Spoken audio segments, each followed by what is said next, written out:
Le Daily News sur le plateau d'Equipmag TV, le Daily News, l'actualité du salon Equipmag 2014. J'ai à mes côtés Sophie Lubil, le directeur d'Equipmag. Bonjour, enfin la directrice, on va dire, Bonjour d'Equipmag. Georges. Bonjour, Bonjour. bienvenue. Yves Puget, qui est le rédacteur en chef du magazine LSA. Bonjour. Et Jean-Marc Meunien, qui est directeur général de Shopper Mind. Avec lui, on essaiera de prendre un petit peu de recul, encore que nos trois invités sont là aussi pour prendre du recul. Mais vous verrez, on va essayer de dresser un panorama un peu complet de ce que Equipmag appelle le retail 360 degrés. Justement, Sophie Lubé, je voudrais qu'on revienne sur le positionnement du salon qui a porté le marché, qui porte le marché vers ce fameux 360 degrés. Alors pour nous, la notion de 360 degrés est très importante. C'est une manière en fait de s'approprier le commerce d'une manière simple, c'est-à-dire que on est à l'écoute en fait du marché, à l'écoute des consommateurs. Et on peut à la fois répondre aux demandes des consommateurs dans toutes leurs attentes et leurs besoins, changer en fait, changer les formes de commerce traditionnelles et arriver à une notion de service importante qui va intégrer le commerce physique, le e-commerce et les services connexes qui peuvent être le drive et puis tout ce qui est lié donc au service aux consommateurs. Qu'est-ce qui a changé depuis l'édition 2012, depuis 2 ans? Qu'est-ce qui a évolué de manière très significative? Les grands changements, c'est bien sûr tout ce qui est lié au service, je dirais au service de consommateur pour faciliter ses achats, faciliter sa mobilité dans le magasin, faciliter son paiement. Donc on est vraiment vers des technologies qui sont proches, très proches du client, qui tendent vers le mieux-être du client. Et également tout ce qui est digitalisation du magasin, mais aussi là dans une approche de commerce collaboratif, c'est-à-dire que le client participe véritablement à l'acte d'achat en étant un acteur, en fait, ce qu'on appelle souvent le consommateur, c'est-à-dire qu'il n'est plus passif, mais il va être partie intégrante en fait de ces nouvelles formes de commerce. Yves Puget, vous suivez l'actualité bien évidemment du retail. Ce que disait Sophie, c'est qu'on a passé peut-être un cap en quelques mois là. Le mouvement s'est un petit peu accéléré. Quelle est votre vision un peu macroscopique? Oui, il y a de profonds bouleversements. Alors comme tous les bouleversements, il n'y a pas le jour d'avant et le jour d'après. Ça prend quand même du temps. Mais effectivement, la société de consommation telle qu'on l'a connue pendant des années, c'était des distributeurs qui alignaient des produits quasiment sur des kilomètres de gondole parce que les Français voulaient ces produits, étaient intéressés par ces produits. Aujourd'hui, si les mêmes commerçants tiennent cette même politique, je suis désolé, mais je suis mieux dans mon salon avec ma tablette pour acheter ces produits. Donc pour le commerce, l'enjeu, parce que je crois beaucoup au magasin, l'enjeu c'est de redécouvrir tout simplement un commerce et non plus une grande distribution, c'est de redécouvrir du plaisir d'achat, de la démonstration, de la dégustation, de la conviction. Mais effectivement, on est dans une phase d'évolution où les commerçants se disent qu'il est impératif d'apporter quelque chose en plus que simplement un alignement de gondoles. Vous qui les fréquentez tout au long de l'année, quelle est la posture des enseignes dans encore, bien évidemment, une époque de crise, encore une époque de guerre des prix, on le voit tous les jours. Quelle est la posture réelle des enseignes? Est-ce qu'elle est stratégique et encore dans une logique d'attente où on va voir comment ça va fonctionner pour se lancer, ou est-ce qu'elle est vraiment volontariste? Ils sont tous inquiets. Dans le non-alimentaire, il y a eu des fermetures d'enseignes. Il y a une enseigne comme Fly qui est en difficulté. On peut citer Surcouf, The Fun House. Malheureusement, je crains qu'il y en ait d'autres. Dans l'alimentaire, on est plutôt sur un marché de stagnation. Ce qui est un peu inquiétant parce que logiquement, ça doit être un marché qui est en croissance vu la natalité. Il y a plus de bouches à nourrir en France. Donc logiquement, on devrait avoir la même croissance que le taux de natalité. Ce qui n'est pas le cas. Donc que font-ils? Il y en a qui malheureusement, effectivement, sont en train de rechigner sur les investissements. Ceux-là, de mon avis, ne prennent pas, comme on dit dans le métier, le quart d'heure d'avance, mais au moins la demi-heure de retard. Et puis il y en a qui comprennent qu'il faut bouger les lignes. Alors les lignes, on peut les bouger avec les nouvelles technologies, c'est vrai, et il faut les intégrer. Mais les lignes, on peut aussi les bouger avec l'offre, c'est-à-dire avec des produits de qualité, avec vraiment de l'innovation. Et les lignes, on peut les bouger tout simplement dans le confort d'achat pour les clients. Donc il y a des distributeurs qui sont en train de le comprendre, bien heureusement. Jean-Marc Meunien, est-ce qu'il n'y a pas un risque justement entre ces enseignes qui restent frileuses, mais c'est logique dans un contexte économique difficile, et des consommateurs, eux, qui vont très très vite, qui s'approprient très vite les outils? Je dirais qu'effectivement, la plus grosse évolution en 2 ans, moi je dirais 2 mots, je dirais intégration et fluidité. C'est-à-dire intégration, c'est complètement intégré, a fortiori avec le taux de pénétration du smartphone, qui maintenant est vraiment le terminal, on va dire, nomade, outil allié du commerce. Donc ça, c'est vraiment, ça a amené cette mobilité, ce lien, ce trait d'union entre des différentes phases du parcours d'achat. Et puis la fluidité, c'est-à-dire que maintenant, c'est complètement intégré dans notre vie. Et je ne vois pas pourquoi ce serait autrement que pour le commerce que pour autre chose. Quand vous voulez regarder un horaire de train, maintenant vous prenez votre smartphone. Donc maintenant, pour acheter quelque chose, ça devient un petit peu cet outil. Donc cette fluidité dans le parcours d'achat favorise un voyage qui, c'est la bonne nouvelle quand même, se termine très souvent, même dans plus que très souvent dans le magasin. C'est quand même la bonne nouvelle. C'est-à-dire qu'on en arrive à un paradoxe quand même qu'on n'aurait pas osé dire il y a encore 2 ans. C'est-à-dire de dire à un magasin physique, si tu veux que des gens viennent dans ton magasin, il faut leur vendre en ligne. Voilà. Ce qui aurait été une totale aberration il y a 2 ans ou il y a 3 ans. Et aujourd'hui, avec le click and collect par exemple, et tous ces éléments qui permettent de voir que le drive to store, on peut faire des coupons de réduction, des créations de trafic, pas artificielles, mais moteurs avec de la promo. Mais finalement, la vente en ligne, quand elle est bien organisée et quand elle est bien motivée, est elle-même créateur de trafic en magasin. Voilà, donc il faut préparer cette structure d'accueil dans cette fluidité, parce que le magasin est un maillon de la chaîne. Yves Puget. Vous parliez des évolutions en 2 ans avec le dernier Equipmag.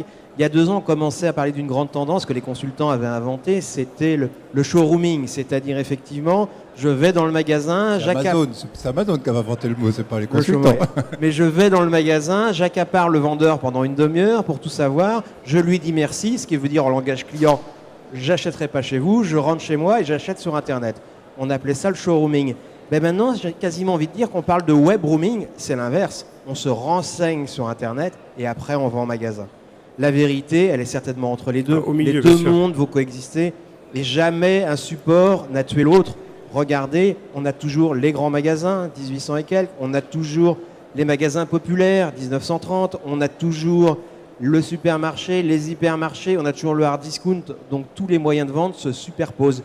Certes, ils grappillent de la part de marché à leurs concurrents, mais jamais un format de vente n'a tué l'autre. Ce qui a disparu, ce sont les enseignes qui n'ont pas investi.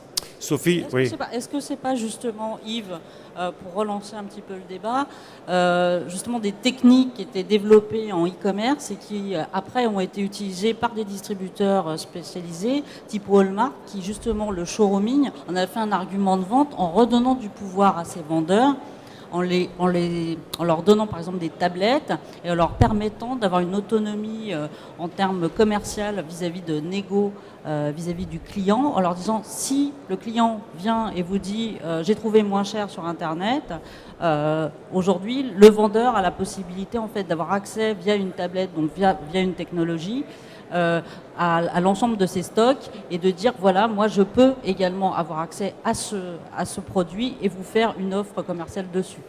Mais il ne faut jamais sous-estimer la capacité de réaction et d'innovation des distributeurs. Tout est là. Je veux encore me servir du passé. Dans les années 80 et même début des années 90, on a tous enterré dans la presse, y compris à LSA, prise unique et Monoprix. Pourquoi ? Honnêtement, les magasins, ils étaient moches. Ça rapportait pas beaucoup d'argent. Et effectivement, on avait sans doute raison de dire que ça allait disparaître. Ce qu'on n'a pas imaginé, c'est la capacité de réaction de Monoprix, de repositionner la marque et de travailler énormément sur l'assortiment et sur les magasins. C'est la même chose pour les magasins physiques. S'ils ne veulent pas bouger, ils vont disparaître. Walmart a quasiment fait disparaître Kmart, qui a été en faillite à une époque. S'ils ne bougent pas, ils vont disparaître. Mais s'ils savent utiliser les outils de leurs adversaires, ce qu'ils sont en train de faire, ben je peux vous assurer que comme Walmart, quand on fait $1 milliard de bénéfices par mois, je crois, eh ben ça aide. Bon, le constat qu'on fait, c'est effectivement la nature a horreur du vide. Et quand on s'est rendu compte qu'on était dans une espèce de showrooming, comme vous disiez il y a 2 ans, enfin comme certains disaient il y a 2 ans, on a inversé un peu la tendance presque naturellement en réaction. Je voudrais qu'on parle de l'action. Aujourd'hui, je vous entends tous les trois, on en est où du niveau d'équipement, du taux d'équipement des magasins, les solutions, quelles sont les solutions qui se développent le plus? Est-ce qu'on est plutôt sur, on essaie de pousser sur le click and collect et puis on verra après ce qu'on fera sur éventuellement de la réassurance et de la réaffirmation de la promesse? Voilà, je voudrais qu'on fasse un petit peu un état du marché. Les choses bougent. Si on revient, je vais encore faire le côté historique, 63, Sainte-Geneviève-des-Bois, le premier hypermarché. Les lignes de caisse, ça n'a pas bougé pendant des années. Aujourd'hui, la ligne de caisse est en train d'exploser. la ligne de caisse monolithique, les plus grands hypermarchés ont plus de 100 caisses, quasiment une usine à vendre. Mais aujourd'hui, il y a le self-scanning, il y a les caisses automatiques, il y a la file d'attente unique chez Carrefour. C'est en train de bouger, c'est en train d'exploser. Et demain, avec le paiement, avec son portable, ça va peut-être totalement exploser. Donc là, on voit que ça est en train de bouger. Il y a eu le développement du drive. Aujourd'hui, il y a 3100 drives. Personne ne l'avait subodoré il y a 3-4 ans. Ça a explosé. Peut-être que c'est en train de stagner, mais ça a explosé. Le click and collect, il est évident que c'est une solution d'avenir. Donc aujourd'hui, quasiment tout le monde propose des solutions click and collect. On n'en est qu'au début. Quand on va, et Jean-Marc, il va beaucoup plus souvent que moi, en Angleterre ou aux États-Unis, c'est une stratégie qu'ils assument totalement, qu'ils affichent, ils la mettent en avant. En France, il y a encore quelques réticences, mais on y va. Le click and collect, c'est forcément une solution d'avenir. Est-ce qu'il n'y a pas un effet de seuil? Parce que là, on parle d'usages qui sont presque logiques. Les caisses où on scanne ses produits pour aller plus vite, le click and collect, c'est presque logique je dirais, dans un usage plus pratique du quotidien. Bon. Là, quand on parle de parcours client, d'expérience client et d'expérience digitale, on va beaucoup plus loin. C'est-à-dire qu'on prend le client, on le connaît, on lui fait du sur-mesure et on veut lui vendre mieux, on veut lui vendre plus. On va aller beaucoup plus loin. Est-ce que ça, c'est maintenant ou c'est plutôt demain? Non, c'est maintenant. Moi, j'ai tendance à maintenant faire la différence entre l'acheteur et le consommateur. C'est-à-dire qu'en fait, les clients sont devenus des acheteurs professionnels parce qu'ils ont maintenant, ils sont plus captifs comme ils étaient avant. Avant, ils étaient captifs. Ils étaient sur une zone de chalandise d'un Carrefour et même s'ils avaient un avis, ils n'aimaient pas Carrefour, ils allaient chez Carrefour parce qu'ils étaient captifs. Maintenant, ils ont la liberté de choix et donc cette liberté de choix fait que ils cherchent pas ou ils n'utilisent pas Internet simplement pour le plaisir, c'est que ça leur permet d'optimiser toute la phase d'information, de décision et autres. Et plus on facilite cette phase-là, plus ça apporte un bénéfice à l'enseigne et ça se termine généralement, comme on le disait, en magasin.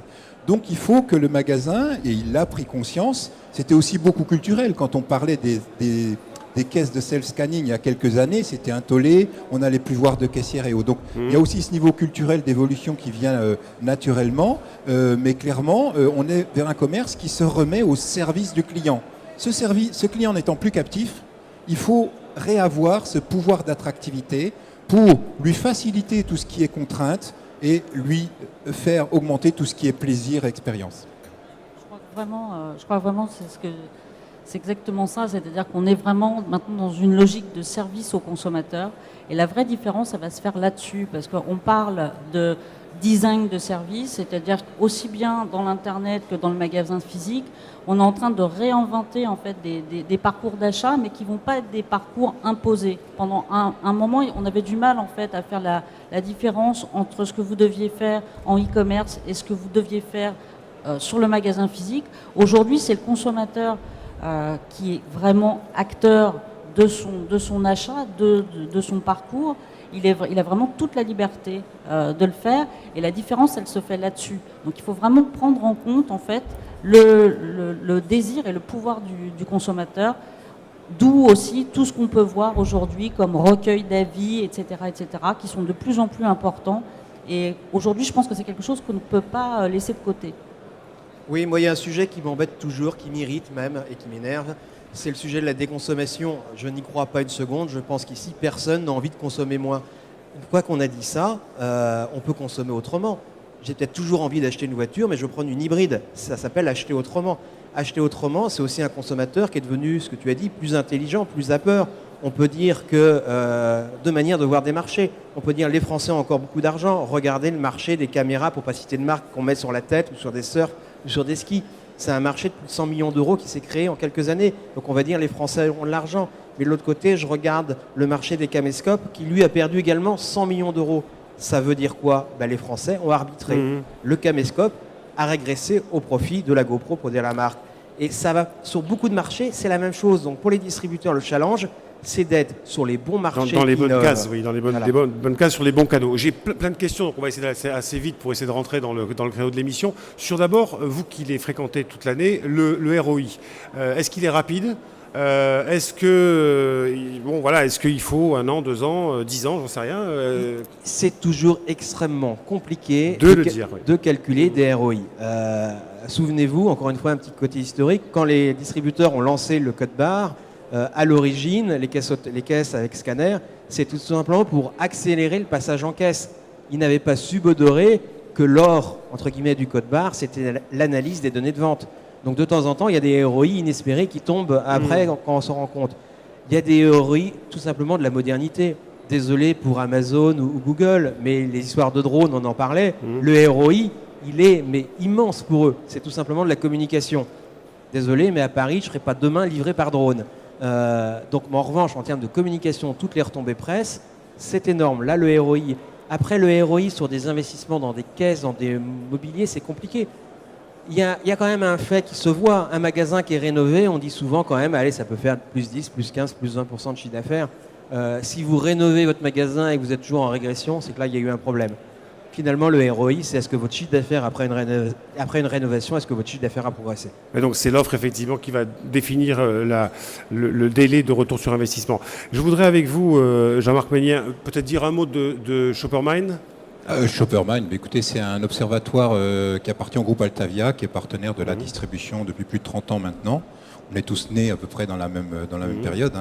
Voilà, et l'observatoire est là pour étudier toutes les tendances de consommation, les innovations retail, et puis le comportement shopper, parce que c'est fabuleux. À la limite, je veux dire, magasin, c'est un magasin. Alors, ce qui m'intéresse, c'est le client, quoi. On est là sur le comportemental. En préparant cette émission, on a un petit peu essayé aussi de parler des data, des données, du big data. Alors c'est big data versus intelligence artificielle, on va dire, pour faire simple. Vous, votre avis, c'est que les données, aujourd'hui, telles qu'elles sont collectées, telles qu'elles sont utilisées, je caricature un petit peu, n'amènent pas à grand-chose. Alors, c'est vrai que je peux me faire des ennemis, mais je crois à moitié au big data.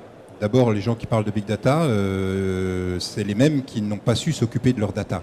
C'est-à-dire que ça fait des années que les magasins collectent un maximum d'informations sur leurs clients et qu'au final, ça se traduit par un coupon de réduction. Voilà. Donc, pourquoi penser que du jour au lendemain, on allait passer au big data, c'est-à-dire alimenter nos data avec sa fille est un club de poney, etc., etc. C'est un peu caricatural, mais par rapport à ça, il y a d'autres alternatives, on va dire, dans l'intelligence et dans l'informatique et autres qui progressent. C'est l'intelligence artificielle, c'est-à-dire, alors, ça va un peu loin, mais c'est vrai qu'il va falloir qu'on admette, nous, qu'on va avoir un cerveau supplémentaire qui raisonne et qui réfléchisse plus vite que nous.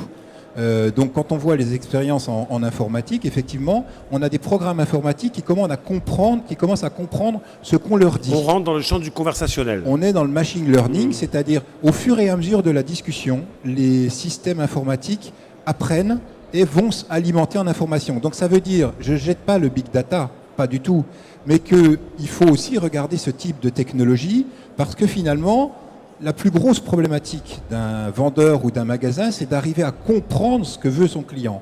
Et le client devient de plus en plus exigeant, informé, mature, et en plus avec sa culture personnelle. Donc là où le vendeur, ou même nous, on pourrait être en retrait parce que notre cerveau ne va pas assez vite, on peut se doter d'outils qui nous permettent de encore mieux comprendre le besoin client. C'est ce que fait The North Face par exemple. Donc ça commence à devenir une réalité. Et des majors travaillent sur ces sujets, notamment IBM. IBM avec Watson, voilà, ça apprend en écoutant les personnes. Donc pourquoi demain on ne pourrait pas imaginer une intelligence artificielle en magasin qui apprend en écoutant le client? Un mot de commentaire, Yves. Beaucoup au big data. Juste une petite anecdote, il y a quelques années, un distributeur, par politesse je dirais pas de nom, avait inventé l'expression du commerce de précision. On était dans le big data. Il a arrêté son commerce de précision pour casser les prix d'à peu près 10%. Il était l'enseigne quasiment la plus chère et il veut être aujourd'hui l'enseigne la moins chère. Donc le big data c'est bien mais ça suffit pas. Et là le distributeur l'a compris et a arrêté le commerce de précision pour prendre le rouleau compresseur. Merci messieurs. Je vais finir avec vous Sophie pour parler un petit peu du salon, des différentes animations qui ont lieu aujourd'hui, qui auront lieu pendant les 2 jours qui suivent. Parlez-moi un petit peu du programme, du menu. Alors, je vous invite tous à faire un tour sur le Retail Lab 2020, parce qu'il y a des choses quand même très intéressantes en matière d'approche de commerce connecté et de commerce à 360. Parce qu'on va suivre en fait un shopper de son salon en passant par la rue, en allant dans différentes boutiques avec des technologies qui sont des technologies du futur. C'est-à-dire qu'on peut utiliser une Smart TV, donc c'est une autre approche de branding et d'utilisation de la marque qui est assez innovante. On a travaillé avec des startups et on a travaillé avec l'échangeur. Avec l'échangeur, oui. Donc c'est un travail très intéressant et assez ludique. Donc je vous invite tous à faire un petit tour sur cette animation. De la même manière, on a voulu aussi rendre un hommage au commerce dit expérientiel et à l'expérience collaborative et au non marchand, parce que j'y crois beaucoup. Je pense aussi qu'il y a d'autres formes de commerce qui peuvent exister. Donc je vous invite tous à prendre un café sur l'espace My Retail 3D. Il vous suffira pour cela de vous y rendre, de faire un petit sourire ou encore mieux un petit tweet sur l'espace. Vous pouvez donc déguster un café Lavazza, donc dans un environnement qui est aussi propice à la détente, puisque sur cet espace, vous avez également la possibilité de découvrir plusieurs ambiances olfactives. Dont l'ambiance olfactive d'Équipe Mag, parce qu'il faut le dire, il y a un parfum qui a été créé Exactement. pour Équipe Mag. Donc on a essayé de recréer en fait plusieurs univers de boutiques avec des différentes fragrances associées. Donc on travaille avec Cévessence là-dessus. Équipe Mag a lui-même son parfum qui s'appelle Optimistic Business. Donc on voudrait tous que vous soyez dans une logique de business très positive en ce beau jour de septembre, peut-être l'un des plus chauds de cet été. Hein. Oui. Il fait très chaud dehors, mais la fragrance est très légère, donc elle passera bien. Voilà. Et enfin découvrir une approche donc dont je parlais un petit peu tout à l'heure, c'est-à-dire du design de service, c'est-à-dire des étudiants en fait de l'école de design de Nantes qui ont voulu revisiter des commerces avec notamment des accueils PMR, un accueil pour l'ensemble des consommateurs, parfois des catégories de personnes qui ont du mal à se déplacer, d'utiliser d'une manière la plus intelligente possible l'espace, le merchandising et avoir plaisir en fait à faire des achats et à se promener. Parce que c'est ça aussi le commerce, c'est aussi un moment parfois de détente et puis une expérience qu'on vit et qui est agréable.